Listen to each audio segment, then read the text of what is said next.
Di saat dunia semakin terbelah oleh konflik dan kepentingan geopolitik, Indonesia justru mengambil langkah yang tidak biasa mendekat ke Rusia. Pertanyaannya, ini sekadar diplomasi biasa atau strategi besar untuk bertahan di tengah krisis global?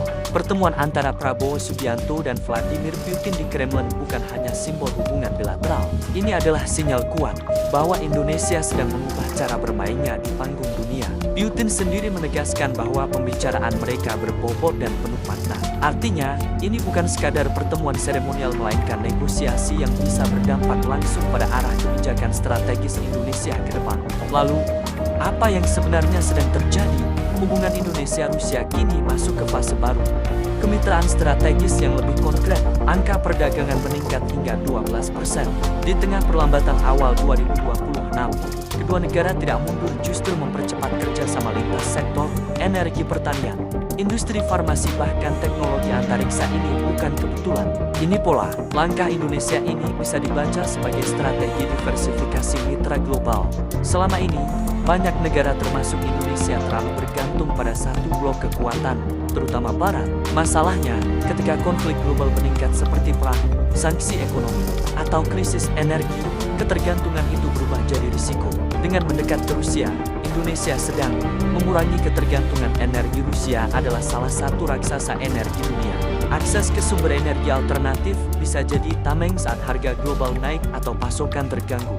Mengamankan ketahanan pangan, Rusia juga pemain besar dalam komoditas seperti gandum dan pupuk. Dalam kondisi krisis pangan global, ini jadi aset strategis. Transfer teknologi, bukan sekadar impor, fokus kerjasama bukan hanya beli, tapi belajar.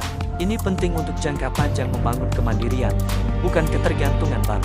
Yang menarik, kerjasama militer tidak difokuskan pada pembelian senjata. Sebaliknya, Indonesia memilih jalur yang lebih strategis, pengembangan sumber daya manusia dan pendidikan militer. Ini langkah cerdas, karena kekuatan militer modern tidak hanya ditentukan oleh alat, tapi oleh manusia yang mengoperasikannya. Artinya, Indonesia sedang berinvestasi pada kapasitas jangka panjang, bukan sekadar kekuatan instan. Prabowo menyatakan bahwa hampir semua sektor kerjasama sudah mencapai kesepakatan. Namun yang menarik, beliau juga mengakui masih ada hambatan dan siap turun langsung untuk mempercepat prosesnya. Ini menunjukkan dua hal, ada urgensi tinggi dalam kebijakan ini. Pemerintah melihat kerjasama ini sebagai prioritas strategis, bukan sekadar opsi tambahan. Namun, langkah ini bukan tanpa risiko. Mendekat ke Rusia di tengah tensi global bisa menimbulkan tekanan dari negara Barat, baik secara ekonomi maupun politik. Indonesia harus memainkan diplomasi yang sangat hati-hati agar tetap berada di posisi non-blok aktif, tanpa terseret ke dalam konflik kepentingan global. Pertemuan ini bukan sekadar diplomasi biasa. Ini adalah bagian dari perubahan besar. Indonesia mulai bergerak dari negara pengikut menjadi negara penyeimbang.